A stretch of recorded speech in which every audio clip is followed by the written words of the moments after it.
Are you a member of the Communist Party? Or have you ever been a member of the Communist Party? It was the $64,000 question. Answer correctly, and your life might return to normal. Give the wrong answer, or refuse to answer at all, and your life was ruined. In the years following World War II, Americans' fear of communism and nuclear war led to mass hysteria, fueled by politicians and others who wanted Americans not only to support the war against communism, but also to view the world as they viewed it. This was the country's second Red Scare, more intense than the fear that erupted after the communist takeover of Russia in 1917. Between 1945 and 1952, congressional committees conducted 82 hearings investigating communist influence in the entertainment industry, higher education, unions, and the federal government. The most infamous hearings began in 1947, when Congressman J. Parnell Thomas's House Un-American Activities Committee conducted hearings on communist influence in Hollywood. Calling the House Un-American Activities Committee to order, Chairman J. Parnell Thomas of New Jersey opens an inquiry into possible communist penetration of the Hollywood film industry. The committee is seeking to determine if Red Party members have reached the screen with subversive propaganda. A long list of prominent motion picture witnesses appear before the committee. Speaking for the films, Eric Johnston, president of the Motion Picture Association, talks frankly concerning the attitude of the producers. We're accused of having communists and communist sympathizers in our employ.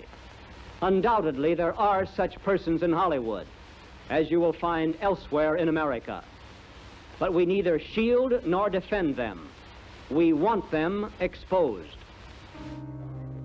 Witnesses were forced not only to tell about their own activities and beliefs, but to talk about their friends and co-workers. Invoking the First Amendment, which protects the right to freedom of speech, a group of Hollywood writers and directors, known as the Hollywood 10, went to jail rather than answer questions about their political beliefs.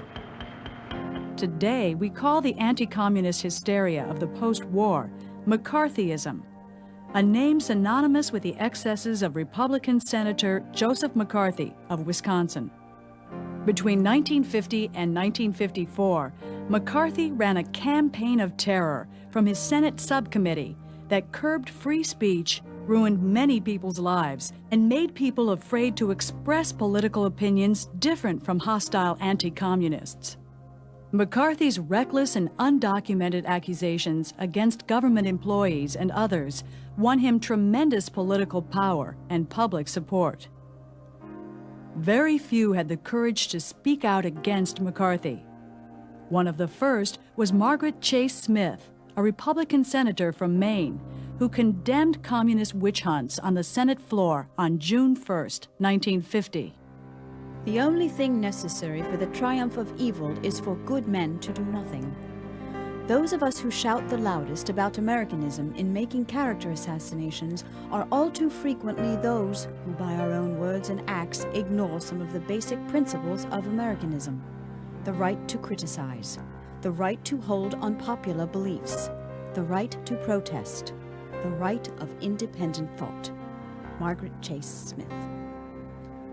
Despite its excesses, the Red Scare dragged on for years.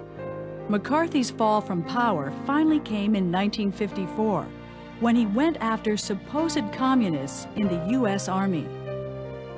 Americans watching the hearings on television were appalled by McCarthy's bullying of witnesses and falsification of evidence.